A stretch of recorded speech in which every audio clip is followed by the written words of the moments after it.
Now it came about, when man began to multiply on the face of the earth, and daughters were born to them, that the sons of God saw that the daughters of man were beautiful, and they took wives for themselves, whomever they chose. Then God said, "My spirit will not remain with man forever, because he is mortal. His days shall be 120 years.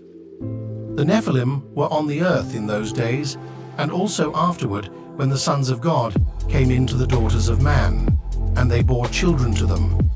Those were the mighty men of old, men of renown." Were those man of renown look the same as normal man? And were they real reason behind the great flood? Was Noah and his family last of people created by God? Noah was a righteous man, perfect in his generations. Noah walked with God. Consider this. If you put genetically modified salmon into the river, it will start to breed with natural salmon. With each generation, there will be less and less natural salmon. And finally, after enough time, there will be no natural salmon left in the river. Now listen to this carefully. Man sowed good seed in his field. The enemy came and sown false wheat among the wheat.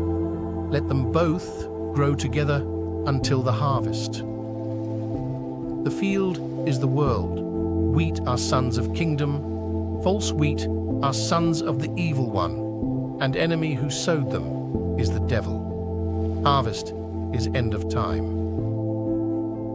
How many generations it will take before there will be no wheat left in the field, like in the days of Noah? You have no idea how real they are. There is hundreds of millions of them in the world. They are amongst every country, ethnicity, and religion. They will never admit who they really are. Repent and read Gospel of Matthew, especially 13th chapter of that Gospel. You may ask, why Gospel of Matthew is different than other Gospels? First, let's take a look at history of Abraham and his descendants. Abraham was son of Terah and descendant of Sem, one of Noah's sons. Even Abraham's wife Sarah was his sister-in-law. Abraham and Sarah had a son named Isaac. Isaac took his cousin daughter Rebekah as a wife. They marry within family. Isaac and Rebekah had two sons, Esau and Jacob. Esau married two Hittite women. They were a source of grief to Isaac and Rebekah. Rebekah said, "If Jacob takes a wife from among the women of this land, from Hittite women like these, my life will not be worth living." Isaac told Jacob, "Do not marry a Canaanite woman." Jacob married both daughters of Laban, who was brother of his mother Rebekah, also had children with both servants of his wives. Jacob became Israel, and his descendants became Israelites. Israelites must have knew about Nephilim, how they look like normal man does, but how different they are. Best way to avoid breeding with them is to not let outsiders into the family. It is a matter of trust in the whole nation. Faith in one God and the story of Genesis and commandments pass from generation to generation. In that case, a chain is only as strong as its weakest link. No wonder why record of genealogy was so important for Israelites. It is a matter of survival. It didn't last long before deceivers showed up amongst hundreds of thousands from Israel.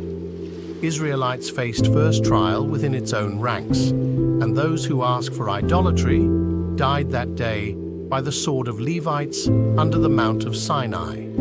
Thus purifying started. This way, Levites proved they were trustworthy.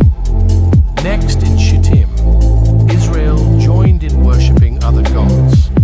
God told Moses to kill all the leaders of these people. Then an Israelite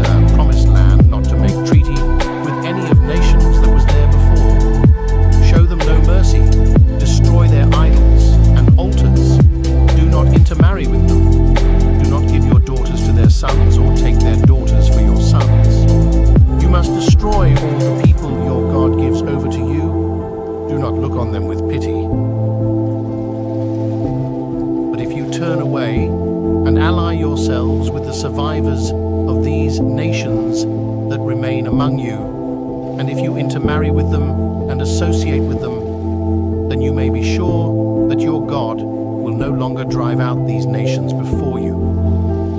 Instead, they will become snares and traps for you, whips on your backs, and thorns in your eyes, until you perish from this good land which your God has given you.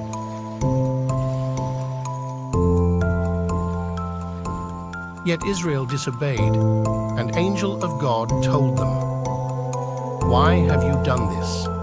Now therefore, I tell you that I will not drive them out before you. They will be thorns in your sides, and their gods will be a snare to you."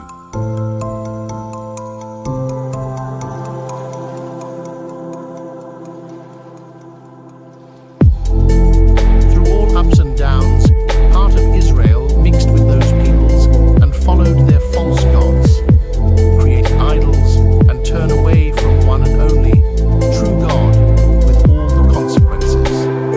Yet God saved Kingdom of Judah as he promised until time of Jesus Christ, last and still living King from the house of David.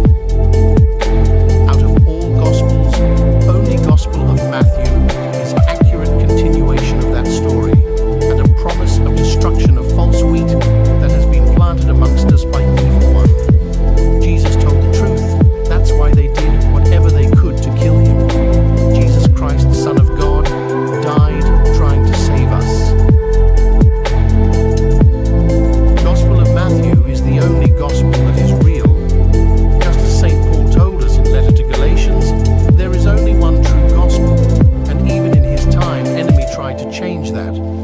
Only Gospel of Matthew is the real one and does not name Jesus Christ a God, but a Son of God. 13th chapter of Gospel of Matthew is Gospel of Kingdom, and it is exactly about fallen ones from 6th chapter of Genesis. Nephilim are false wheat because they look like us. They are false wheat Jesus Christ was talking about, and the whole story is there. Read it. Those who do not believe or do not care will face sad consequences.